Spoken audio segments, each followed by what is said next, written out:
بسم اللہ الرحمن الرحیم۔ السلام علیکم۔ آج انشاءاللہ سورہ نوح کی آیت نمبر 1 سے سٹارٹ کریں گے۔ اس کا ترجمہ اور تفسیر تفہیم القرآن سے بیان کروں گی جو اہل سنت جماعت کے لیے ہے۔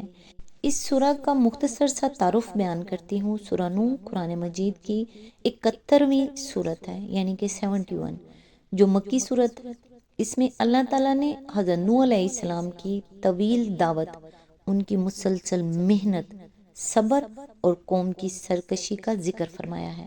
یہ سورت ہمیں بتاتی ہے کہ حضرت نوح علیہ السلام نے دن رات، اعلانیہ اور پوشیدہ، ہر طرح سے اپنی قوم کو اللہ کی طرف بلایا، مگر اکثر لوگ ہٹ درمی اور انکار پر قائم رہے۔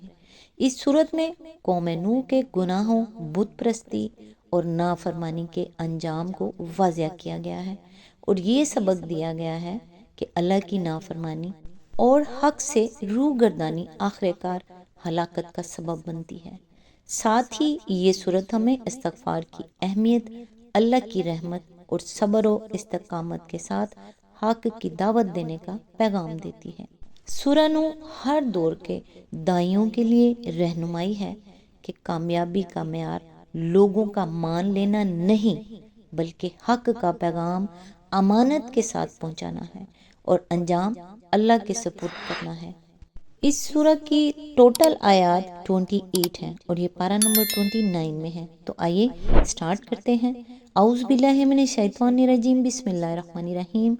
ہم نے نوح کو اس کی قوم کی طرف بھیجا اس ہدایت کے ساتھ کہ اپنی قوم کے لوگوں کو خبردار کر دے، قبل اس کے کہ ان پر ایک دردناک عذاب آئے۔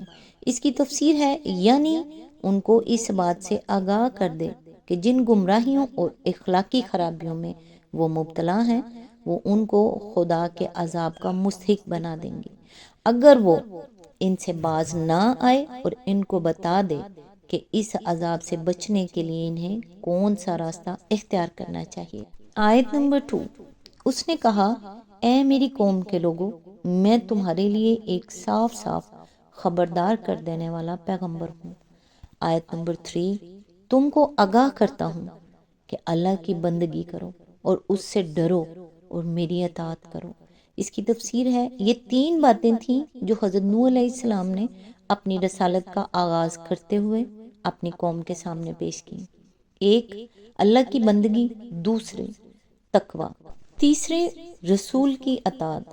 اللہ کی بندگی کا مطلب یہ تھا کہ دوسروں کی بندگی و عبادت چھوڑ کر اور صرف اللہ ہی کو اپنا معبود تسلیم کر کے اسی کی پرستش کرو اور اسی کے احکام بجا لاؤ۔ تقوی کا مطلب یہ تھا کہ ان کاموں سے پرہیز کرو جو اللہ کی ناراضی اور اس کے غضب کے موجب ہیں، اور اپنی زندگی میں وہ روش اختیار کرو جو خدا ترس لوگوں کو اختیار کرنی چاہیے۔ رہی تیسری بات کہ میری اطاعت کرو، تو اس کا مطلب یہ تھا کہ ان احکام کی اطاعت کرو جو اللہ کا رسول ہونے کی حیثیت سے میں تمہیں دیتا ہوں۔ آیت نمبر 4، اللہ تمہارے گناہوں سے درگزر فرمائے گا اور تمہیں ایک وقت مقرر تک باقی رکھے گا۔ حقیقت یہ ہے کہ اللہ کا مقرر کیا ہوا وقت جب آتا ہے تو پھر ٹالا نہیں جاتا، کاش تمہیں اس کا علم ہو۔ اس کی تفسیر ہے، اصل الفاظ ہیں یغفر لکم من ذنوبکم۔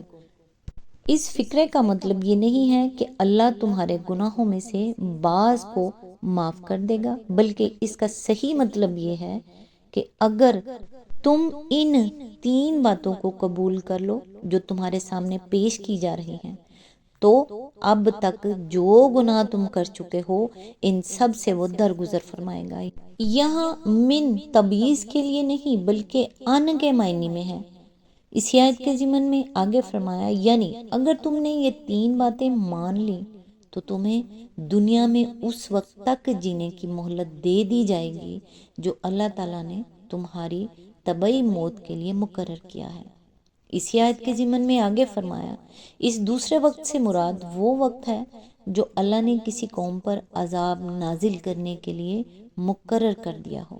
اس کے متعلق متعدد مقامات پر قرآن مجید میں بات بصراحت بیان کی گئی ہے کہ جب کسی قوم کے حق میں نزول عذاب کا فیصلہ صادر ہو جاتا ہے، اس کے بعد وہ ایمان بھی لے آئیں تو اسے معاف نہیں کیا جاتا۔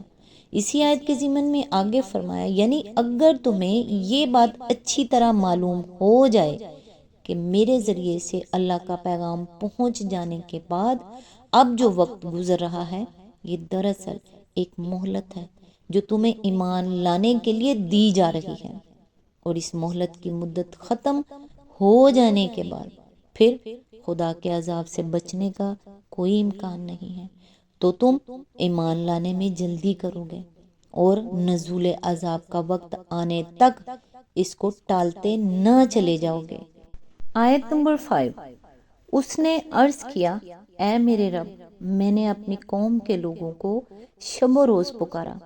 اس کی تفسیر ہے، بیچ میں ایک طویل زمانے کی تاریخ چھوڑ کر اب حضرت نوح علیہ السلام کی وہ عرض داشت نقل کی جا رہی ہے جو انہوں نے اپنی رسالت کے آخری دور میں اللہ تعالیٰ کے حضور پیش کی۔ آیت نمبر 6، مگر میری پکار نے ان کے فرار ہی میں اضافہ کیا۔ اس کی تفسیر ہے، یعنی جتنا جتنا میں ان کو پکارتا گیا اتنے ہی زیادہ دور بھاگتے چلے گئے وہ لوگ۔ آیت نمبر 7، اور جب بھی میں نے ان کو بلایا تاکہ تو انہیں معاف کر دے، انہوں نے کانوں میں انگلیاں ٹھونس لیں اور اپنے کپڑوں سے منہ ڈھانک لیے اور اپنی روش پر اڑ گئے اور بڑا تکبر کیا۔ اس کی تفسیر ہے، اس میں خود بخود یہ مضمون شامل ہے کہ وہ نافرمانی کی روش چھوڑ کر معافی کے طلبگار ہوں، کیونکہ اسی صورت میں ان کو اللہ تعالیٰ سے معافی مل سکتی تھی۔ اسی آیت کے ضمن میں آگے فرمایا، منہ ڈھانکنے کی غرض یا تو یہ تھی کہ وہ حضرت نوح علیہ السلام کی بات سننا تو درکنار آپ کی شکل بھی دیکھنا پسند نہ کرتے تھے، یا پھر یہ حرکت وہ اس لیے کرتے تھے کہ آپ کے سامنے سے گزرتے ہوئے منہ چھپا کر نکل جائیں اور اس کی نوبت ہی نہ آنے دیں کہ آپ انہیں پہچان کر ان سے بات کرنے لگیں۔ یہ ٹھیک وہی طرز عمل تھا جو کفار مکہ رسول اللہ صلی اللہ علیہ وآلہ وسلم کے ساتھ اختیار کر رہے تھے۔ سورہ ہود آیت نمبر 5 میں ان کے اس رویے کا ذکر اس طرح کیا گیا ہے، دیکھو یہ لوگ اپنے سینوں کو موڑتے ہیں تاکہ رسول سے چھپ جائیں، خبردار جب یہ اپنے آپ کو کپڑوں سے ڈھانکتے ہیں تو اللہ ان کے کھلے کو بھی جانتا ہے اور چھپے کو بھی، وہ تو دلوں کی پوشیدہ باتوں سے بھی واقف ہے۔ مزید تشریح کے لیے ملاحظہ و تفہیم القرآن جلد 2 سورہ ہود حواشی نمبر 5 to 6۔ اس آیت کے ضمن میں آگے فرمایا، تکبر سے مراد یہ ہے کہ انہوں نے حق کے آگے سر جھکا دینے اور خدا کے رسول کی نصیحت قبول کر لینے کو اپنی شان سے گری ہوئی بات سمجھا۔ مثال کے طور پر اگر کوئی بھلا آدمی کسی بگڑے ہوئے شخص کو نصیحت کرے اور وہ جواب میں سر جھٹک کر اٹھ کھڑا ہو اور پاؤں پٹکتا ہوا نکل جائے تو یہ تکبر کے ساتھ کلام نصیحت کو رد کرنا ہوگا۔ آیت نمبر 8، پھر میں نے ان کو ہانکے پکارے دعوت دی۔ آیت نمبر 9، پھر میں نے اعلانیہ بھی ان کو تبلیغ کی اور چپکے بھی سمجھایا۔ آیت نمبر 10، میں نے کہا اپنے رب سے معافی مانگو، بے شک وہ بڑا معاف کرنے والا ہے۔ آیت نمبر 11، وہ تم پر آسمان سے خوب بارشیں برسائے گا۔ آیت نمبر 12، تمہیں مال اور اولاد سے نوازے گا اور تمہارے لیے باغ پیدا کرے گا اور تمہارے لیے نہریں جاری کر دے گا۔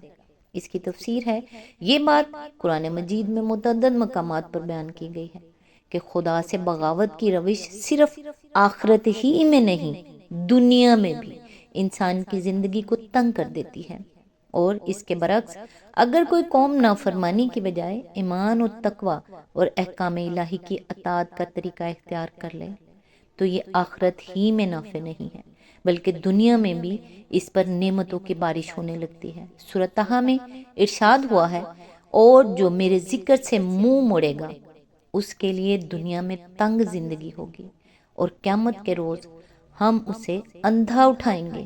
آیت نمبر 124۔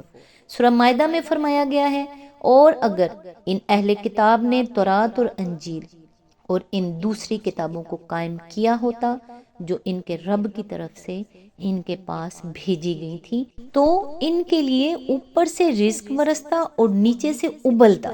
آیت نمبر 66 سورہ الاعراف میں فرمایا، اور اگر بستیوں کے لوگ ایمان لاتے اور تقوی کی روش اختیار کرتے، ہم ان پر آسمان اور زمین سے برکتوں کے دروازے کھول دیتے۔ آیت نمبر 96 سورہ ہود میں ہے کہ حضرت ہود علیہ السلام نے اپنی قوم کو خطاب کر کے فرمایا، اور اے میری قوم کے لوگوں، اپنے رب سے معافی چاہو، پھر اس کی طرف پلٹو، وہ تم پر آسمان سے خوب بارشیں برسائے گا اور تمہاری موجودہ قوت پر مزید قوت کا اضافہ کرے گا۔ آیت نمبر 52 خود نبی صلی اللہ علیہ وآلہ وسلم کے ذریعے سے بھی اسی صورت میں اہل مکہ کو مخاطب کر کے یہ بات فرمائی گئی، اور یہ کہ اپنے رب سے معافی چاہو، پھر اس کی طرف پلٹ آؤ تو وہ ایک مقرر وقت تک تم کو اچھا سامان زندگی دے گا۔ آیت نمبر 3 حدیث میں آتا ہے کہ رسول اللہ صلی اللہ علیہ وآلہ وسلم نے قریش کے لوگوں سے فرمایا کہ ایک کلمہ ہے جس کے تم قائل ہو جاؤ تو عرب و عجم کے فرما روا ہو جاؤ گے۔ تشریح کے لیے ملاحظہ ہو تفہیم القرآن جلد 1 سورہ المائدہ حاشیہ نمبر 96، جلد 2 حواشی نمبر 3 اور 57، جلد 3 سورہ طٰہٰ حاشیہ نمبر 105، جلد 4 دباچہ سورت۔ قرآن مجید کی اسی ہدایت پر عمل کرتے ہوئے ایک مرتبہ قحط کے موقع پر حضرت عمر بارش کی دعا کرنے کے لیے نکلے اور صرف استغفار پر اکتفا فرمایا۔ لوگوں نے عرض کیا، امیر المومنین، آپ نے بارش کے لیے تو دعا کی ہی نہیں۔ فرمایا، میں نے آسمان کے ان دروازوں کو کھٹکھٹا دیا ہے جہاں سے بارش نازل ہوتی ہے، اور پھر سورہ نوح کی یہ آیات لوگوں کو پڑھ کر سنا دی۔ ابن جریر اور ابن کثیر۔ اسی طرح ایک مرتبہ حضرت حسن بصری کی مجلس میں ایک شخص نے خشک سالی کی شکایت کی۔ انہوں نے کہا کہ اللہ سے استغفار کرو۔ دوسرے شخص نے تنگ دستی کی شکایت کی۔ تیسرے نے کہا، میرے ہاں اولاد نہیں ہوتی۔ چوتھے نے کہا، میری زمین کی پیداوار کم ہو رہی ہے۔ ہر ایک کو وہ یہی جواب دیتے چلے گئے کہ استغفار کرو۔ لوگوں نے کہا، یہ کیا معاملہ ہے کہ آپ سب کو مختلف شکایتوں کا ایک ہی علاج بتا رہے ہیں؟ انہوں نے جواب میں سورہ نوح کی یہ آیات سنا دی۔ کشاف۔ آج تک کے لیے بس اتنا ہی۔ نیکسٹ انشاءاللہ آیت نمبر 13 سے سٹارٹ کریں گے۔ تب تک کے لیے دعاؤں میں یاد رکھیے گا۔ اللہ حافظ۔